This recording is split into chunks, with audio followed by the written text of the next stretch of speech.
ushirikiano mkubwa aliotoa ndani ya kamati hiyo. Ninaomba nimpongeze sana Mheshimiwa Esther Bulaya, mdogo wangu, kwa kuanza kukua na kuonyesha ushirikiano kwenye kamati hiyo. Na najua Mheshimiwa Riziki ataendelea kumkuza zaidi.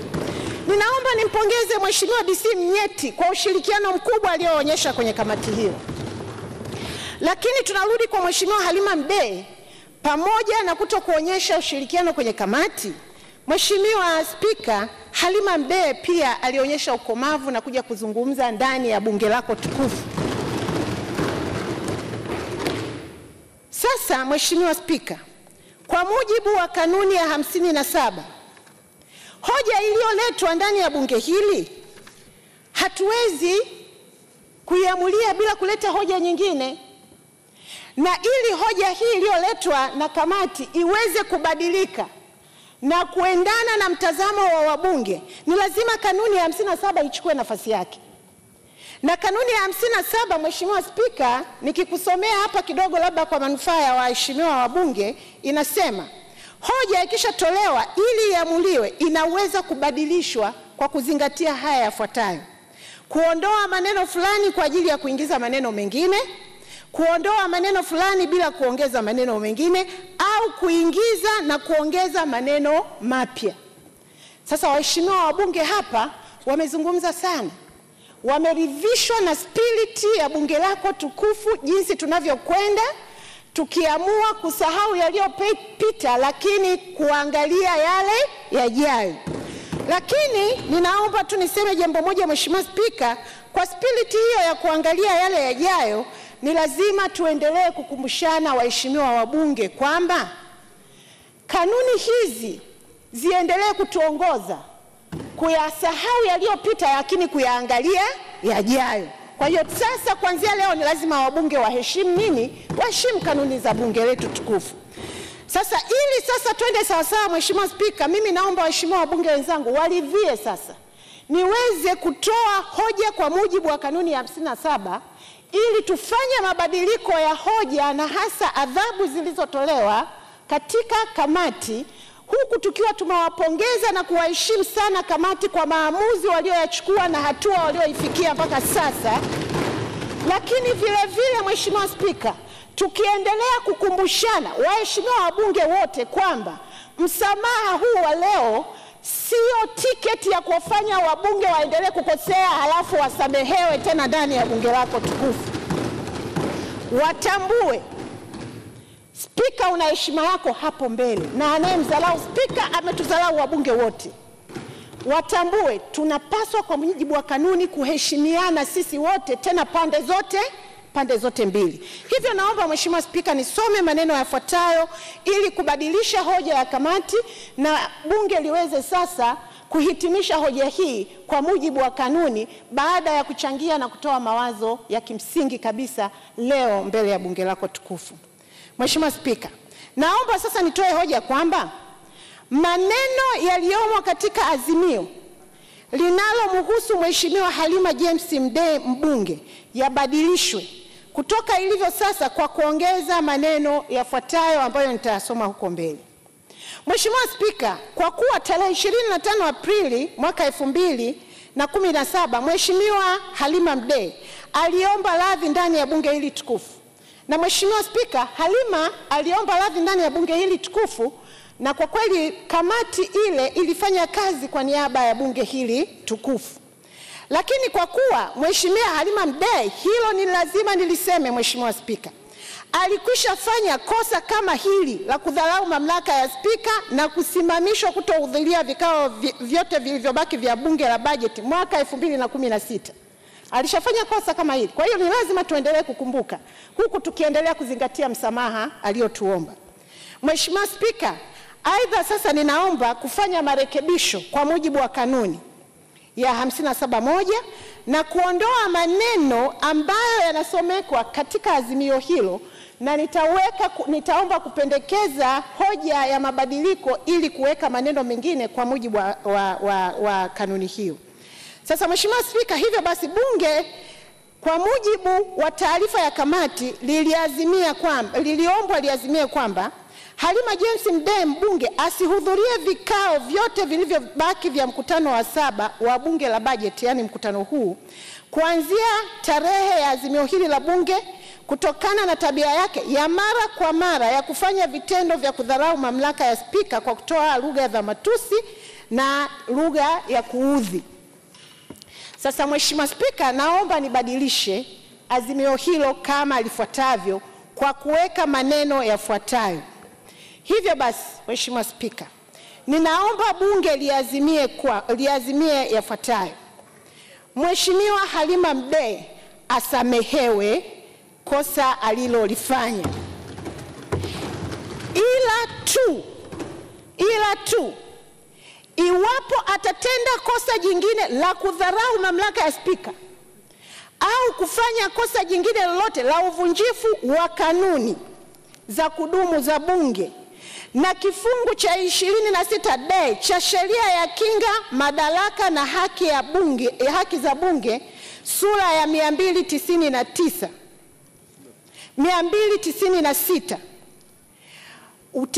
Mheshimiwa Spika, utekelezaji wa adhabu uanze mara moja akirudia kosa tena kama hili kwa maelekezo ya kiti cha spika, tena bila hata kuitisha kamati yoyote ya kamati ya maadili.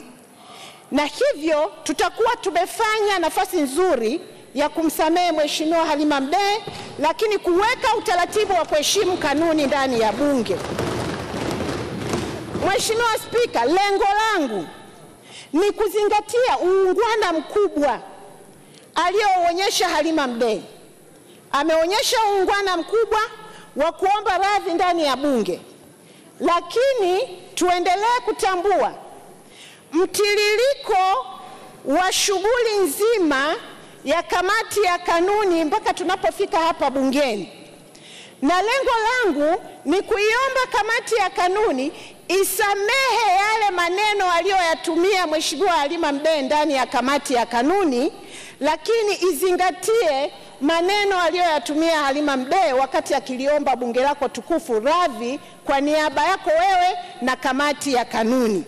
Hivyo Mheshimiwa Spika, maazimio haya yanapendekeza Halima Mdee asamehewe, lakini mabadiliko yangu hayo yachukue nafasi ya mapendekezo ya adhabu ambayo Halima Mdee alipewa na kamati ile, ili aweze kuondoka na Halima Mdee aendelee na shughuli za bunge katika mkutano huu na mkutano ujao utakaofika. Mheshimiwa Spika, naomba kutoa hoja.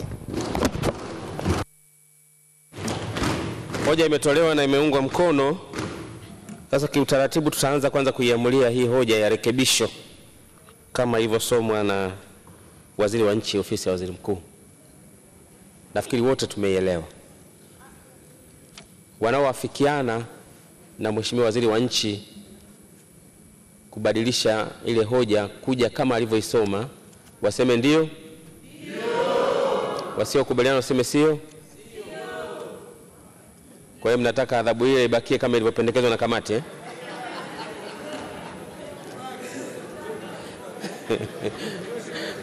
Walioafikiana na Mheshimiwa Waziri wa Nchi wameshinda. Kwa hiyo kutakuwa na badiliko kama alivyolisema. Sasa nimuite mwenyekiti wa kamati ili ahitimishe hoja yake. Ukiweza usizidi dakika 15 tutashukuru. Karibu hapa mbele. Karibu sana Mheshimiwa Maige.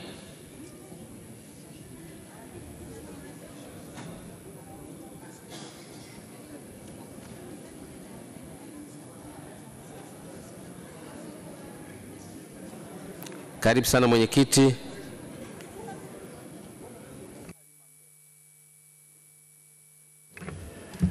Mheshimiwa Spika,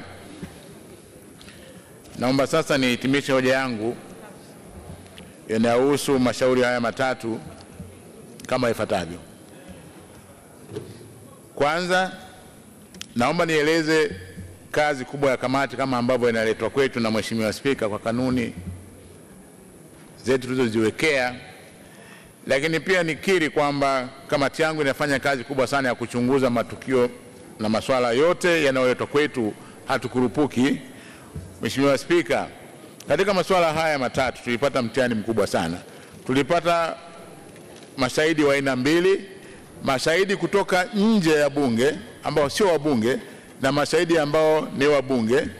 Mashahidi wote waliotoka nje walikuwa mara ya kwanza kufanya makosa, mashahidi waliotoka ndani walikuwa na makosa ya kwanza. Na kamati yangu imejadili mashahidi wote, na maamuzi ya kamati ni kama ambayo tumeyaona, tumewakilisha leo. Lakini likatokea tatizo la Mheshimiwa Halima mbunge, ambaye ndani ya kamati ilimuona ana kosa la mens rea. Sisi tunafanya kazi kama kwa judicial, tulimuona ana makosa ya kukusudia. Lakini pia Mheshimiwa Halima alishindwa kuomba radhi hata baada ya kuongozwa lead questions, ili akiri kwamba hatarudia tena, na akatupea kwenye imani ya dini mbalimbali ndani ya kamati. Tulikuwemo Wakristo na tulikuwemo Waislamu, na kila Mungu ana Mungu wake. Kwa alipoweka neno la Mungu mbele likatuchanganya, tukaona kwamba aliwezi kuamuliwa. Lakini kamati ilifikia kumpa adhabu ndogo kuliko ambao aliipata kwa kosa kama hili kipindi cha nyuma.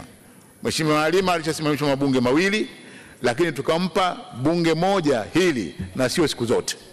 Kwa tulifikiria, Mheshimiwa Spika, tulishangazwa sana na Mheshimiwa Halima alipokuja humu ndani na kuomba radhi kama mtoto mlokole.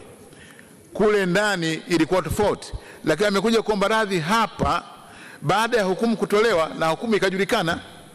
Hatuna uhakika, narudia tena Mheshimiwa Spika, hatuna uhakika kama radhi aliyoiomba Mheshimiwa Mdee humu ndani ilitokana na busara yake mwenyewe.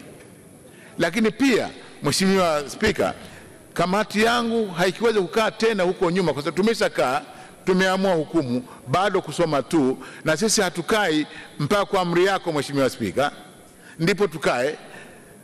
Baada ya kukaa na kumaliza hukumu shauri lote, Mheshimiwa Halima Mdee akaja kuomba radhi kwenye arena nje, kwenye eneo nje kabisa na kamati. Na ingawa alitusemea humu ndani, wajumbe wa kamati wengine hawakuwepo, walikuwa nje kikazi, na wengine hawakusikia kama alikuwa anaomba radhi kamati au alikuwa anaomba radhi bunge, na akatamka kwamba kuna watu individual ameenda kuomba msamaha. Tumepata tabu kuiandika upya hukumu yetu, na hili ndio tatizo limefanya tuisome hukumu yetu kama tulivyoileta. Mheshimiwa Spika, mashahidi wote wamesamehewa, wote isipokuwa tumeomba Mheshimiwa Esther Bulaya apewe onyo tu basi. Naye hili ni kosa la pili, lakini katika makosa haya tulimtia hatiani kwa kosa la kutupa vitabu kama dharau, na hilo tukasema linaweza kusameka. Lakini pia aliomba msamaha asamewe ndani ya kamati. Hili tulikubali, na tukakubali kwamba kamati inafanya kazi ya kusameheana. Kwa niaba yako Mheshimiwa Spika, tulifanya kazi hii kama walivyotuagiza, na mwishoni leo Mheshimiwa Spika, mimi pia nakiri kukubali mapendekezo ya azimio, mabadiliko katika azimio linalomhusu Mheshimiwa Halima, na kuiondoa adhabu ambayo tulikuwa tumeweka na kamati. Tukubali sasa na shauri bunge lako Mheshimiwa, tukubali mabadiliko ya adhabu na msamaha, kutoka adhabu kuwa msamaha kama ambavyo yameletwa na Chief Whip wa serikali. Mheshimiwa Spika, napenda sana kuachia muda wako.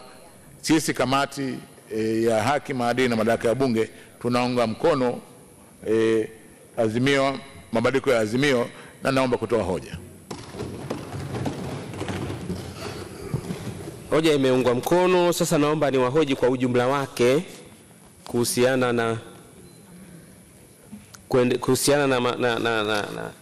na hoja hizi za kamati pamoja na marekebisho yake ambayo sote tunayaelewa jinsi yalivyo.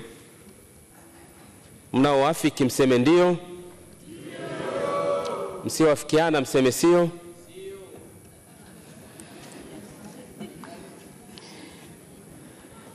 Wote kabisa mmeafiki. Kwa hiyo nawashukuruni sana sana sana.